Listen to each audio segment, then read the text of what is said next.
Years ago, maybe 20 years ago, I heard a teaching by a teacher in the Tibetan tradition. She was talking about friendship and describing different, there are some teachings in the, especially in the Pali Canon, about the nature of friendship and what makes a good friend.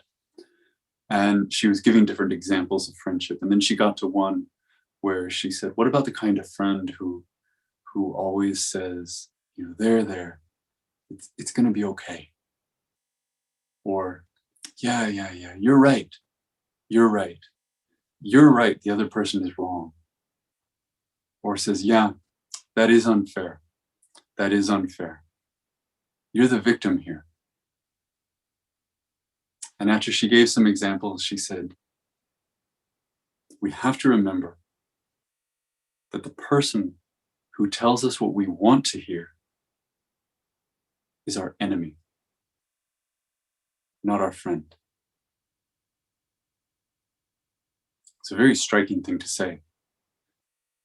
Because first, on a literal level, we all have this friend, I think, or we have. And also on that same level, we've probably been this friend many times. Being with someone who is suffering, being with someone who is trying to sort something out and saying, it's going to be completely okay. Or saying, there's a good and a bad, and you're on the side of good, and others are on the side of bad. I think that in the Tibetan tradition, they're more likely to pick up words like enemy, right? It's kind of fiery language. I don't hear that so much in this tradition, but I think because she chose that word, it really stayed with me. It's something I think about a lot. And recently, it kind of came back to me. And so I started thinking, if your enemy is the person who tells you what you want to hear, what is it that we want to hear? Do I want to hear that I'm always right? Do I want to hear that I'm always on the side of good? Do I want to hear that everything is going to work out fine? Sometimes. Sometimes that would be nice. But I think for most of us, if we're adults,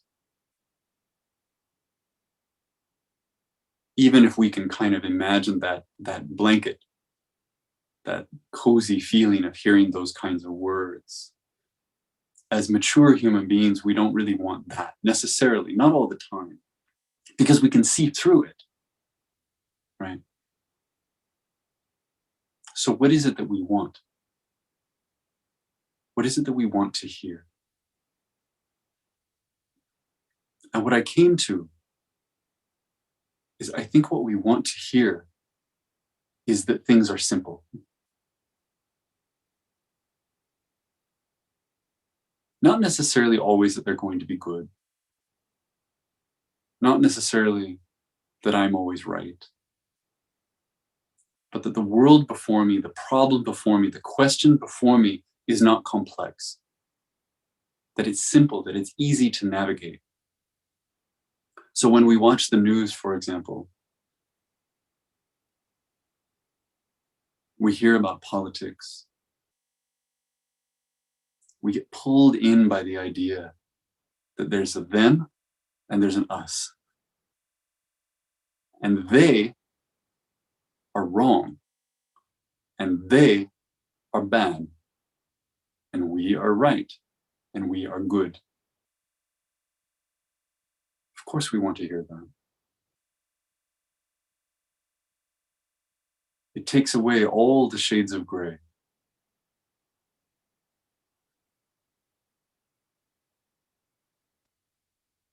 When I go to a friend for advice,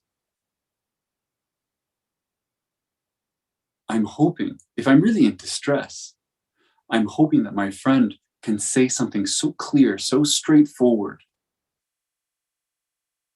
so simple, that I can just hold it in my hand and take it with me everywhere I go. And if someone comes to me for advice, it's the same. I'm listening and I'm thinking, I want to say the thing. I want to say the perfect thing, the one thing, the simple thing that cuts straight through this to the center.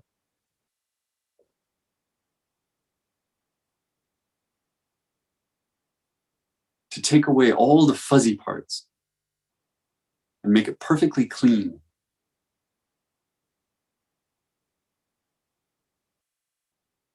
And religion, of course, is so much like this.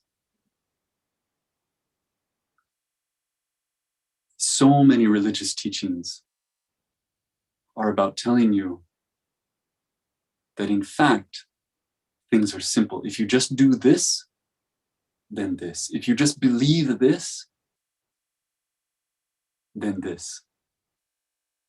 And the other parts, the complex parts, the difficult parts, are secondary. They're in the background. They're behind these simple truths, which are at the front. And if you just hold those, if you stay true to those, if you don't let go of those, you're on the right path. Or you will be rewarded, or you won't be punished. I think really that this, in a kind of funny way, speaks to some of the appeal of Zen. We have these stories, these koan stories, and in koan after koan after koan, a student who is confused goes to a teacher, presents his confusion, and receives what we call a turning word. It's just the right phrase at just the right time. And in that moment, at the sound of those words, the confusion disappears. Now, if you read that literature, you know it's not that the stories are simple. They're not. It's not that the dialogues are simple. They're not. It's not that the ideas behind them are simple. They're not. But the experience is. And of course we want that. Because we're all confused.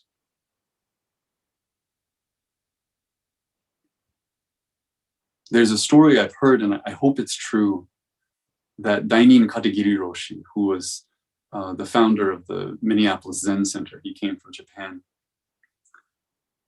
At one point during his time in Minneapolis, offered a public talk and was asked to give it a title. And the title he gave it was something like, Zen is good for nothing, or Zen is of no use. I don't remember. And they said, really? And he said, yeah. And they put it on the signs, and no one came.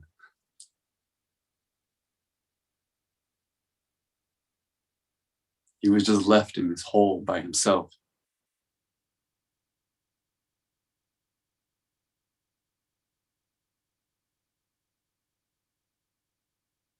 It's a hard sell. A tradition, a set of teachings that isn't offering the simple thing. Right? At best, we're saying, look at the 5 remembrances. Look at sickness, old age, death, change, the consequences of your actions. Well, none of those things are going to go away. I'm sorry. If you start practicing Zazen today and you practice for the rest of your life, if you practice for 10 years or 20 years or 30 years or 40 years, you're still going to die. You're still going to get sick. You're still going to get old. Everything around you is going to change. You're still going to suffer. But maybe you'll be a little bit more awake as you do. Maybe you'll do so with your eyes a little bit more open. So you'll face change and sickness and old age and death and the actions you choose in a more exposed, more alert way than you would have otherwise. The complexity is not taken away. Nothing is simplified.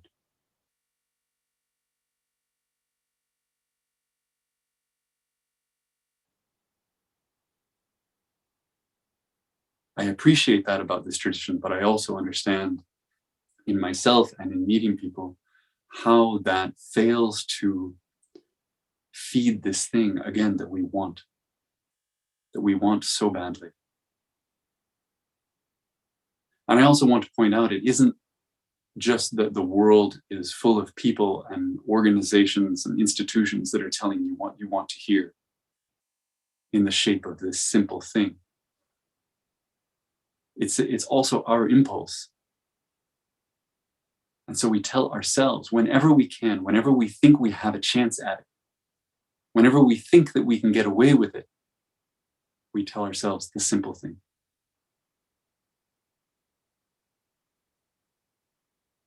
We want so badly for it to be true. So I'm thinking about this. I'm thinking about how this pairs with some of the things that we say, some of the things that we teach that are kind of straightforward.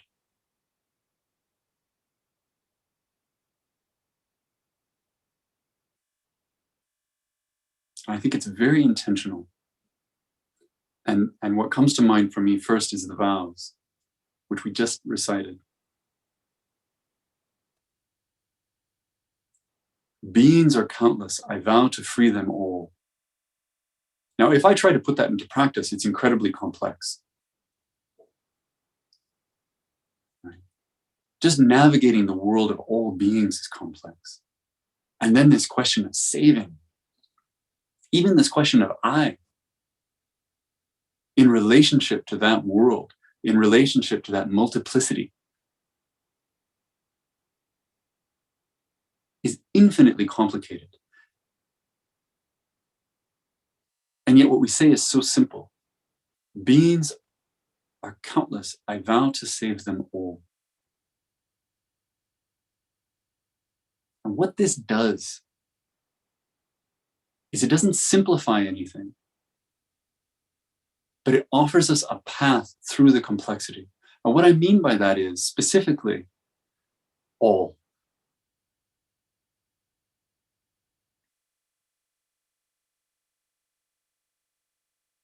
Because the trap we fall into in the face of complexity, there are two.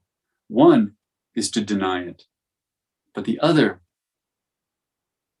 is in trying to fix it, in trying to resolve it, we make it more complex than it is. Okay, so now I've taken the Bodhisattva vows, and my vow is to save other beings. The way that I can complicate that even more is to start to get into the question of, well, who and what? Who's in and who's out?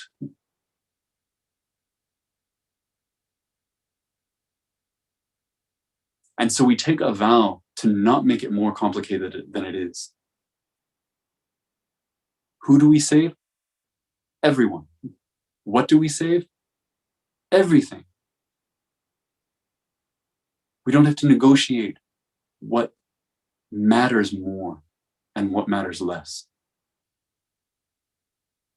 And so we're supported in the absence of simplicity.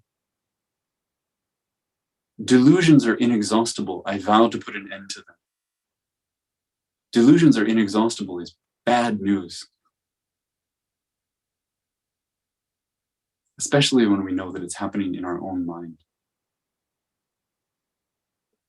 How am I supposed to put an end to delusion when I'm experiencing delusion?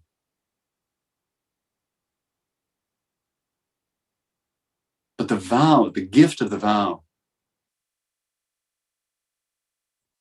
is that we don't have to rank delusion. We don't have to decide what is or isn't. We just commit. We commit to walking into what we don't understand.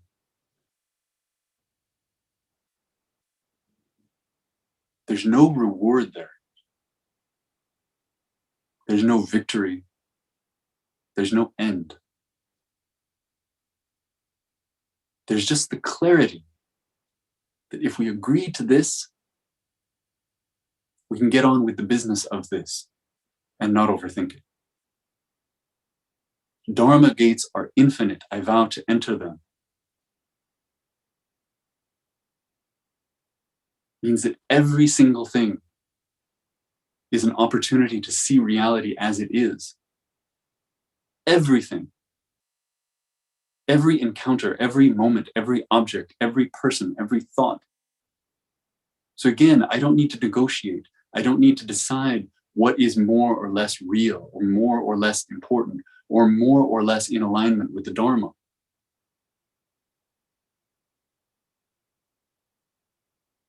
I don't have to make things more complex than they are by trying to figure out what is true and what is not true. That's not the point. The point is to not reject anything.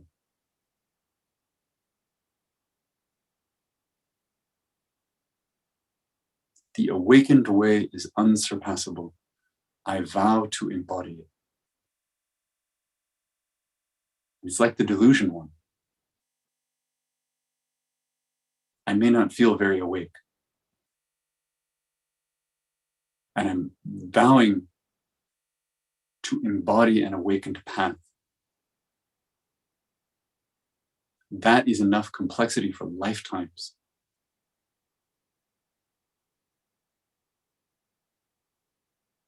And so we don't make the vow to understand it. We don't even make the vow to wake up.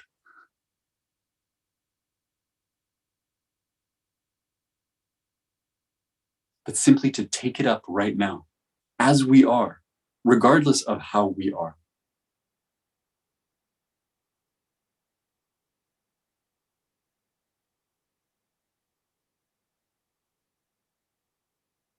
I appreciate this a lot.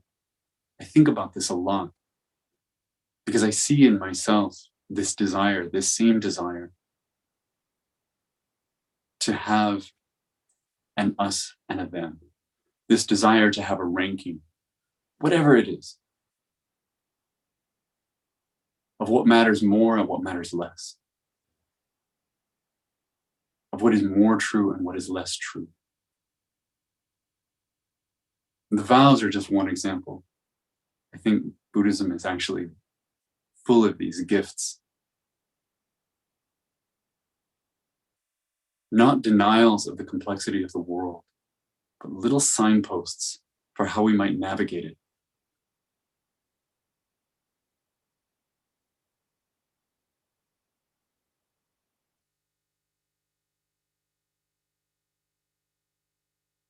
I want, even in this last moment of this talk,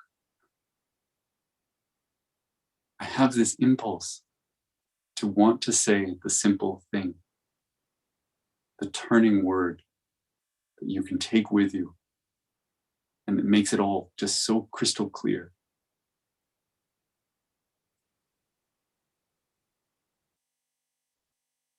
But today I won't try. I'll stop there.